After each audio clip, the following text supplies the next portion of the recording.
Hey, it's your buddy AJ from the Y-Files. And Hecklefish. Right, and Hecklefish. We just wanted to tell you that if you want to start a podcast, Spotify makes it easy. It'd have to be easy for humans to understand it. Will you stop that? I'm just saying. Spotify for podcasters lets you record and edit podcasts from your computer. I don't have a computer.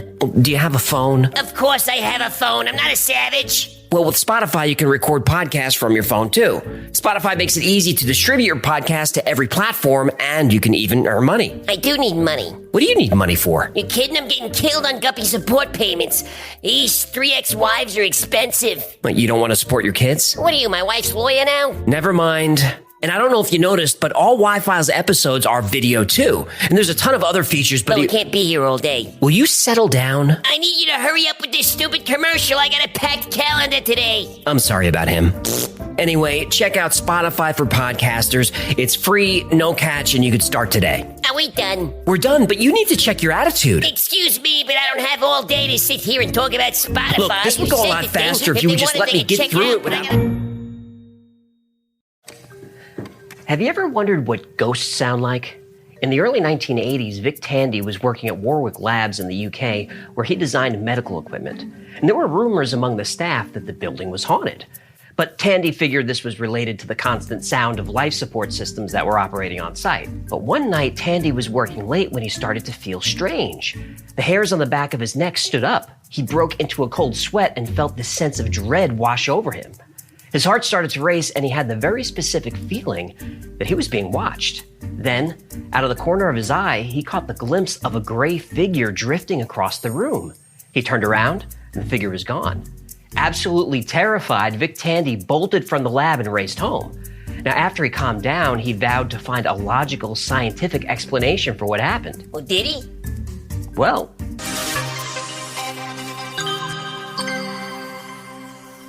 Vic Tandy got to his office the next day and started looking around for the ghost.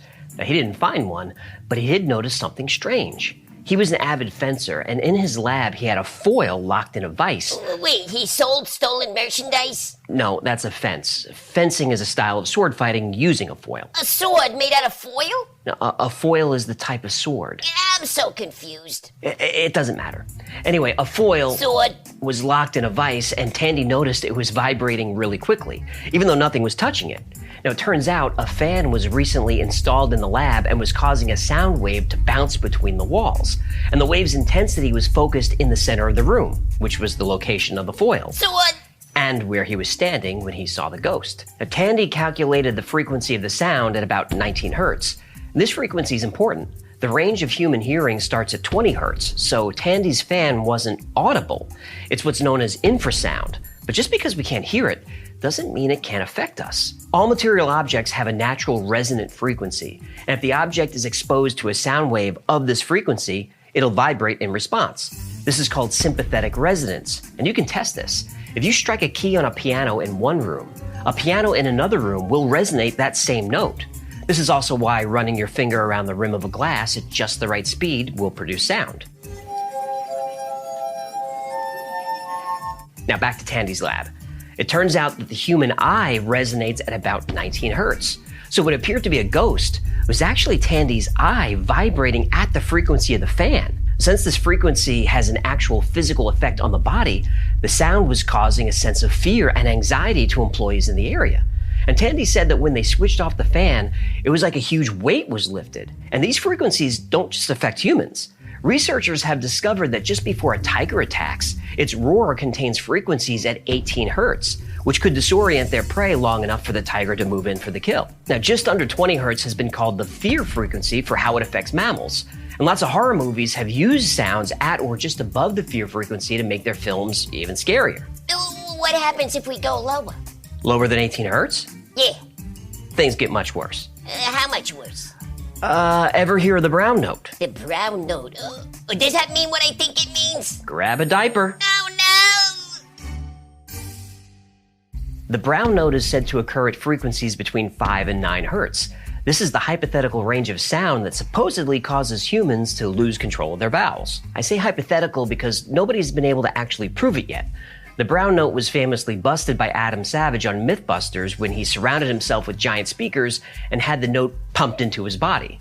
Now, he didn't feel so great afterwards, but his diaper stayed clean. He actually wore a diaper? Yup.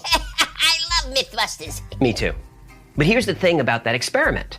Air really isn't a great conductor of sound, especially at low frequencies. But when you're physically connected to the vibration, its effects are much more intense. The United States Space Program conducted tests that transferred brown note and other frequencies directly to subjects' bodies by vibrating cockpit chairs. Now, test frequencies range from 0.5 hertz to 40 hertz and power levels of 160 decibels. Is that loud? Well, for comparison, a lawnmower is 90 decibels, a chainsaw is about 130, and a gunshot is 140. So testing people at 160 dB, even if you can't technically hear the sound, it's going to get results. Test subjects experienced nausea, hallucinations, difficulty breathing, and involuntary motor functions. Now, nobody officially crapped their pants, but this experiment is probably where the urban myth came from. But you don't have to be an astronaut to get sick from sound. There's something called wind turbine syndrome. Now, not everyone, but a little over 20% of people who live near large wind turbine farms report all kinds of negative effects. And they range from difficulty concentrating all the way up to extreme stress and uncontrollable migraines. In one instance, an air traffic controller almost caused a fatal plane crash because he was experiencing insomnia caused by living near a wind farm. Now, there have been about 20 studies done on wind farms, but they found no link between the turbines and people getting sick. Who conducted these studies? The wind turbine companies. I thought so. Still, it has been proven that people who live and work near a lot of noise experience higher levels of stress and have more cortisol in their blood than people who live in quiet environments. So if we know sound can be dangerous, could it be used as a weapon? I'm gonna go with the yes. Yup. The most dangerous frequencies to humans are at about 7 hertz. This is the median alpha rhythm of the brain and the resonant frequency of many of the body's organs. What does all that word salad mean? This means that at high enough volume, these sounds can directly affect the central nervous system, causing panic, convulsions, vomiting, and with long enough exposure, organ rupture and death. And one of the most well-known inventors of infrasonic weapons was a Russian-born French scientist named Vladimir Gavreau. Now, Gavreau became interested in sound research in 1957 when he was asked to cure an unknown illness that was affecting people at a research plant in Marseille. Now, Gavreau tracked the problem to air conditioning units that were generating low-frequency sound. When the units were turned off, the problem suddenly disappeared. So, Gavreau began experimenting with acoustics to create a weapon for the French military. A big shock. Whenever we discover something dangerous, turn it into a weapon. That does seem to be what happens. Gain of function. So Gavreau developed a few prototypes which he tested on himself and his team. And according to reports, one of the researchers died instantly, and Gavreau wrote his internal organs mashed into an amorphous jelly by the vibrations.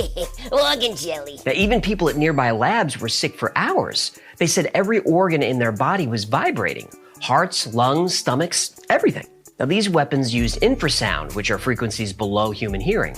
But what about frequencies above human hearing? That's called ultrasound, and it's also dangerous. There are 2 ways that ultrasound damages the body. The first is that sound waves can actually heat up human cells, which causes all kinds of problems.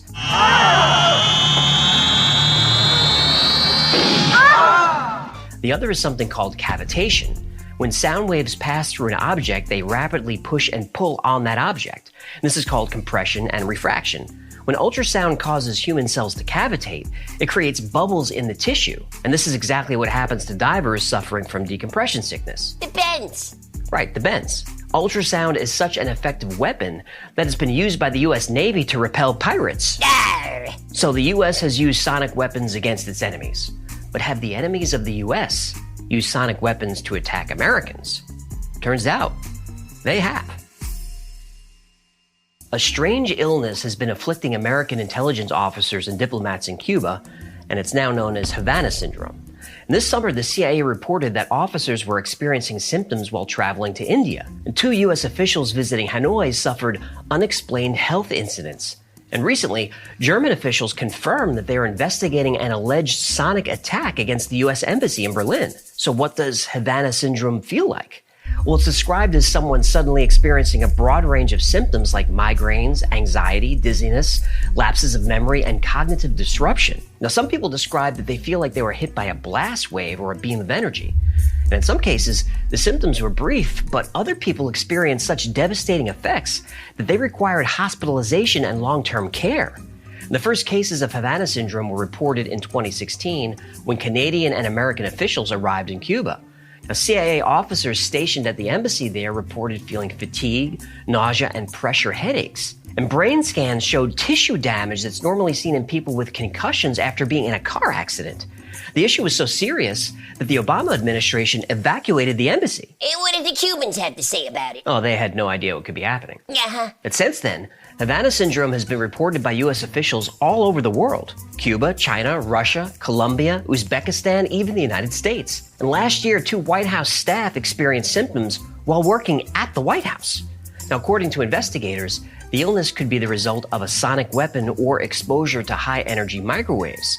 Another study done by the National Academies of Science, Engineering, and Medicine said that directed pulsed radio frequency energy could be responsible. Many intelligence officers are quietly pointing the finger at Russia, but no evidence has been made public yet. And what did the Russians have to say about it? They deny any involvement. Uh-huh. As of now, there's still no official explanation, but the CIA and State Department have prioritized getting to the root cause of Havana syndrome. Oh, they're always trying to get to the root cause. They are. Do they ever find it? Uh-huh. Thanks for hanging out with us today. My name is AJ. That's Hecklefish. This has been the Y-Files. If you had fun or learned anything, help us out by liking, commenting, or sharing this video. Only with your help can we defeat the algorithm. Until next time, be safe, be kind, and know that you are appreciated.